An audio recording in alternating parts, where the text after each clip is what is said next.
بصرہ میں ایک بزرگ رحمۃ اللہ تعالی علیہ مسکی کے نام سے مشہور تھے۔ مشک کو عربی میں مسک کہتے ہیں، یعنی کہ خوشبو میں بسا ہوا۔ وہ بزرگ خوشبو میں بسے ہوئے تھے اور ہر وقت ان سے خوشبو آتی تھی۔ جہاں سے بھی گزرتے تھے تو اس راستے سے بھی خوشبو آتی تھی، اور جب یہ بزرگ مسجد میں داخل ہوتے تو لوگوں کو ان کی خوشبو سے معلوم ہو جاتا کہ مسکی رحمۃ اللہ تعالی علیہ مسجد میں آ گئے ہیں۔ تو کسی نے عرض کیا، حضور، آپ کو خوشبو خریدنے کے لیے، لگانے کے لیے اتنی رقم خرچ کرنا پڑتی ہوگی؟ تو حضرت مسکی رحمۃ اللہ تعالی علیہ نے ارشاد فرمایا، نہ میں نے کبھی خوشبو خریدی اور نہ میں نے کبھی لگائی۔ تو انہوں نے کہا، یہ تو بہت عجیب واقعہ ہے۔ تو حضرت مسکی رحمۃ اللہ تعالی علیہ فرماتے ہیں کہ میں بغداد معلیٰ کے خوشحال گھرانے میں پیدا ہوا، اور جیسے امیر لوگوں کے بچوں کی تعلیم و تربیت ہوتی ہے، ویسے ہی میری تعلیم و تربیت ہوئی۔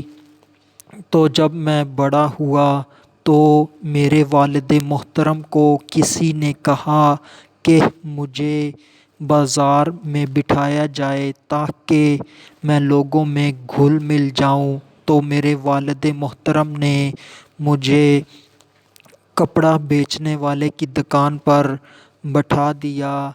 تو اس کپڑا بیچنے والی دکان پر ایک دن ایک بڑھیا عورت آئی اور اس نے بہت سے کپڑے نکلوائے اور دکاندار سے کہا کہ ان کپڑوں کو لے جانے کے لیے میرے ساتھ کوئی لڑکا بھیج دیں تاکہ وہ جو کپڑے پسند آئیں ان کپڑوں کے پیسے لے آئے اور جو بقیہ کپڑے ہوں وہ بھی لے آئے۔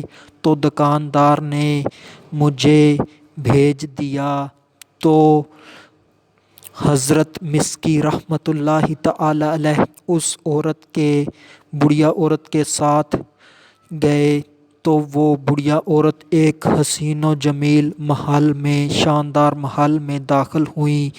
تو اس بڑھیا عورت نے مجھے ایک کمرے کی جانب جانے کا کہا، جو کہ کمرہ بہت خوبصورت تھا، اور اس کے اندر میں داخل ہوا تو میں نے دیکھا کہ ایک تخت پر بہت خوبصورت قالین بچھا ہوا ہے، اور اس قالین کے اوپر ایک خوبصورت لڑکی بیٹھی ہوئی ہے، اور کمرے کا فرش بھی بہت خوبصورت ہے، یعنی کہ پورا کا پورا کمرہ سجا ہوا ہے، لڑکی بھی سجی ہوئی ہے۔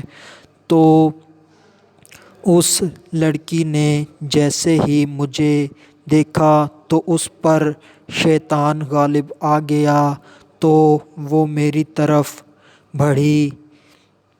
وہ مجھ سے اپنا منہ کالا کروانا چاہتی تھی۔ تو میں نے اس لڑکی سے کہا کہ اللہ سے ڈر، مگر اس پر شیطان غالب تھا۔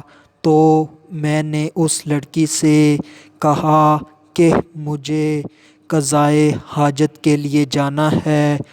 حضرت مسکی رحمۃ اللہ تعالی علیہ نے یہ ترکیب سوچی، تو اس لڑکی نے اپنی کنیزوں کو آواز دی تو کنیزیں آ گئیں، اور اس لڑکی نے حکم دیا کہ اپنے آقا کو بیت الخلاء میں لے جایا جائے۔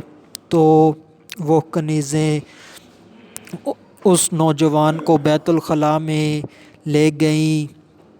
تو بیت الخلاء سے بھاگنے کا اس نوجوان کو کوئی رستہ نظر نہ آیا، تو اس نے آخر کار اپنے ہاتھوں پر، اپنے چہرے پر اپنے بدن پر گندگی مل لی اور اس حالت میں باہر بیت الخلاء سے نکلے کہ خوب آنکھیں نکالی ہوئیں اور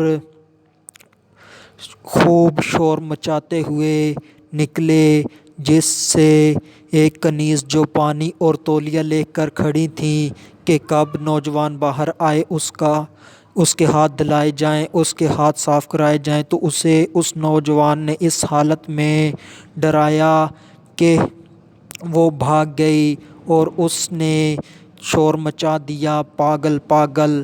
اتنے میں ساری کنیزیں جمع ہو گئیں اور ان کنیزوں نے اس نوجوان کو، جو حضرت مسکی رحمۃ اللہ تعالی علیہ کے نام سے بعد میں مشہور ہوئے، انہیں ایک ٹاٹ میں لپیٹا اور لپیٹ کر ایک باغ کے اندر انہوں نے چھوڑ دیا۔ یہ نوجوان فرماتے ہیں کہ جب میں نے دیکھا کہ سب کنیزیں چلی گئی ہیں تو میں اس ٹاٹ سے باہر آیا اور اپنے جسم کو پانی سے دھو کر پاک کیا، اور اس کے بعد میں وہاں سے آ گیا، اپنے گھر آیا، گھر میں اس کے متعلق کسی کو کچھ نہ بتایا۔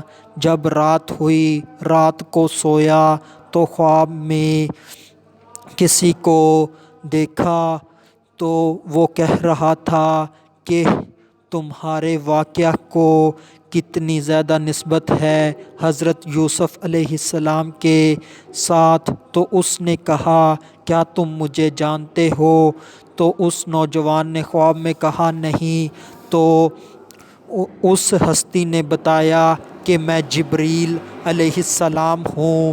تو اس حضرت جبرائیل علیہ السلام نے اس نوجوان کے جسم پر، اس کے چہرے پر، ہاتھوں پر ہاتھ پھیرا تو اس نوجوان کا جسم خوشبودار ہو گیا، اور اسی وجہ سے حضرت مسکی رحمۃ اللہ تعالی علیہ کے نام سے مشہور ہوئے۔ یہ بیان کرنے کا مقصد یہ ہے کہ ہمیں بھی بے حیائی سے بچنا چاہیے، کھلی بدکاری سے بچنا چاہیے۔ آخر میں اللہ تبارک و تعالیٰ سے دعا ہے کہ اللہ تبارک و تعالیٰ ہمیں پاک دامن رکھے۔ وما علینا الا البلاغ المبین۔